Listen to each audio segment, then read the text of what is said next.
El pueblo de Bolivia, con su organización, su rebeldía y con su valor, está mostrando el camino, tal vez el único camino que tienen los pueblos latinoamericanos para enfrentar los planes de ajuste salvaje que promueven los gobiernos alineados con la nueva doctrina Monroe. El dominio férreo que Estados Unidos se propone concretar en la región tiene como consecuencia en el interior de los países ajustar a los pueblos para favorecer al capital y promover la llegada de inversiones extranjeras.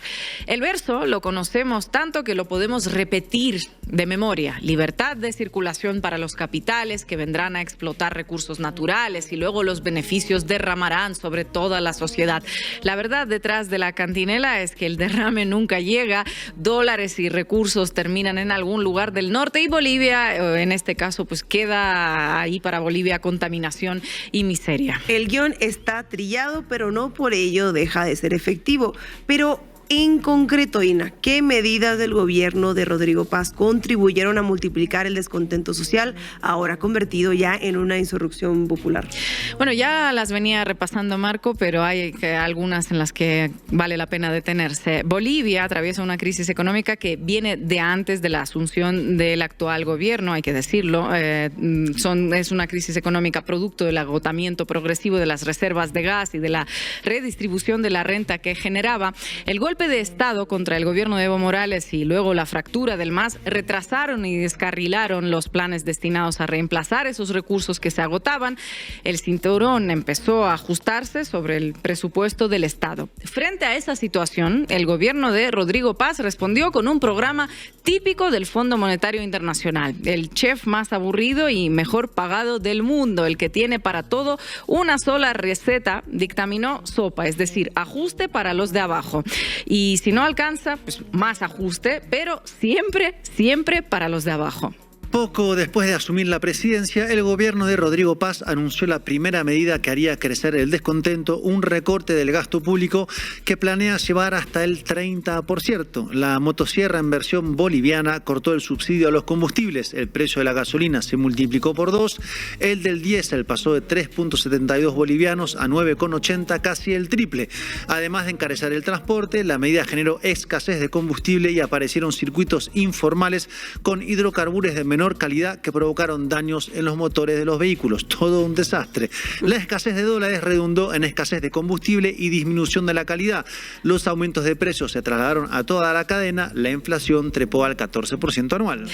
Dijimos que el Fondo Monetario tiene solo una receta, pero en realidad son dos. Una para los de abajo y otra para los de arriba. Sopa para unos y pato a la naranja para los otros. ¿Quién es el pato en esta boda? El pueblo de Bolivia es quien se tiene que sacrificar para que sus ricos acumulen más platita. El pato apareció en la mesa derogando 4 impuestos que pagaban los sectores más acomodados. ¿Pero cómo? ¿No era que había que ajustar porque al Estado le faltaban recursos? Ajustar sí, pero solo al pobre y para el de arriba. Recuerden, pato a la naranja, siempre. De un plumazo desaparecieron el impuesto a las grandes fortunas, a las transacciones financieras, a las promociones empresariales y también al juego.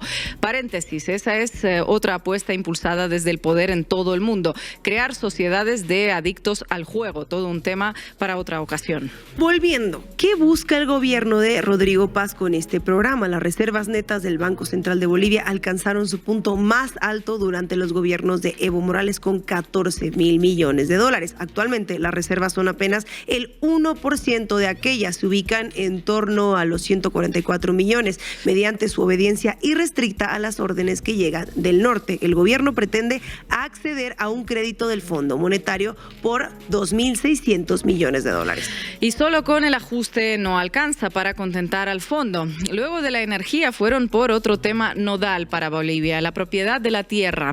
La segunda medida que contribuyó a generar el malestar social que terminó en insurrección fue la promulgación de la Ley de Tierras el pasado 8 de abril. Ya lo mencionamos por aquí. En Bolivia, la pequeña propiedad rural se encuentra protegida desde la Revolución de 1952 y la reforma agraria realizada el año siguiente. En aquella reforma se distribuyeron tierras a campesinos e indígenas, se reconocieron nuevas formas jurídicas para la pequeña propiedad campesina y se tomaron reaseguros para evitar la reconcentración de la propiedad. En la reforma constitucional realizada durante el gobierno de Evo Morales, esos reaseguros se introdujeron en la Constitución. El artículo 394 de la Constitución señala que la pequeña propiedad es indivisible, constituye patrimonio familiar inembargable y no está sujeta al pago de impuestos a la propiedad agraria.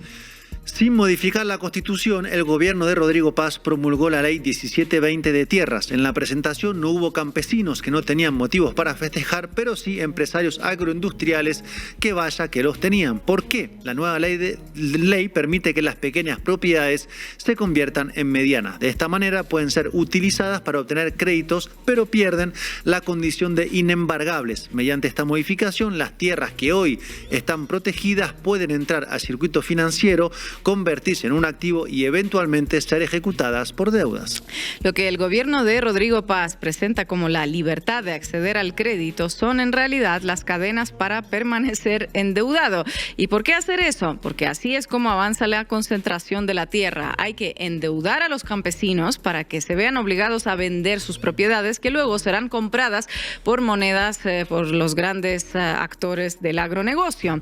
Varias decenas de organizaciones indígenas y campesinas rechazaron la medida porque la consideran inconstitucional y porque fomenta la reconcentración de la tierra y la deforestación. La tercera medida clave en este plan de entrega de la riqueza de Bolivia al capital gringo fue el llamado régimen extraordinario de protección y promoción de inversiones estratégicas, REPI. El REPI de Bolivia es una versión moderada del régimen de incentivo para grandes inversiones implementado en la Argentina de Milei, con el objetivo declarado de atraer inversiones. Sitúa en igualdad de condiciones al capital nacional con el extranjero. Poner a una empresa de Bolivia a competir en igualdad con una de Estados Unidos equivale a garantizar el triunfo de la segunda. Para blindar los privilegios de los proyectos que ingresan, el REPI otorga estabilidad tributaria por 15 años. Además, establece que las controversias se pueden resolver en tribunales internacionales como el CIADI, que normalmente o casi siempre favorecen a las empresas extranjeras y castigan a los estados. El régimen está orientado al sector de hidrocarburos, minería, energías renovables y agroindustria. Los proyectos que ingresan se ven beneficiados con una ventanilla rápida para su aprobación y menores controles. Durante enero pasado, el régimen fue modificado debido a las protestas de la Central Obrera Boliviana. Protestar sirve y mucho. De los evistas, ¿no?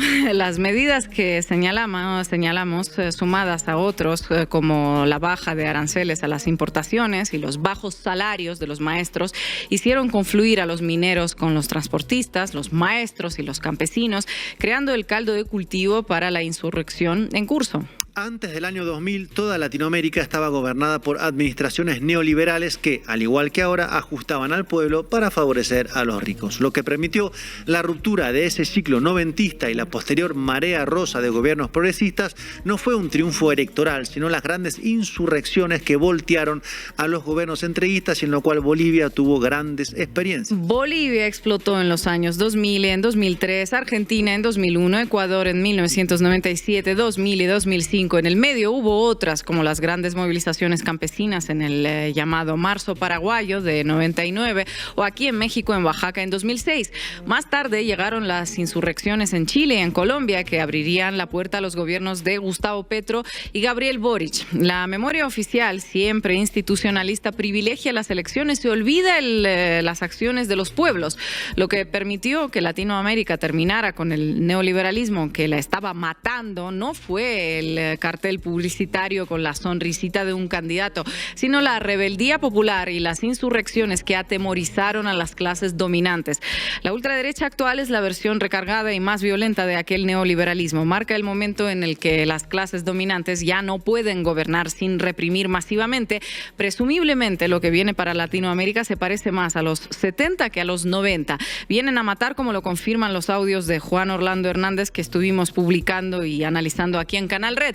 Por eso es más importante que nunca que no olvidemos la lección que nos dejaron aquellos años. Los pueblos ganan cuando sus clases dominantes tienen miedo. La minoría privilegiada teme cuando el minero llega con el cartucho de dinamita a la paz. El pueblo de Bolivia está haciendo su parte para derrotar a esta avanzada reaccionaria. Si no los dejamos solos, si otros pueblos que están padeciendo políticas similares como Ecuador y Argentina se levantan con su mismo coraje, Latinoamérica quizás volverá a cambiar y la ola era reaccionaria será solo un mal recuerdo.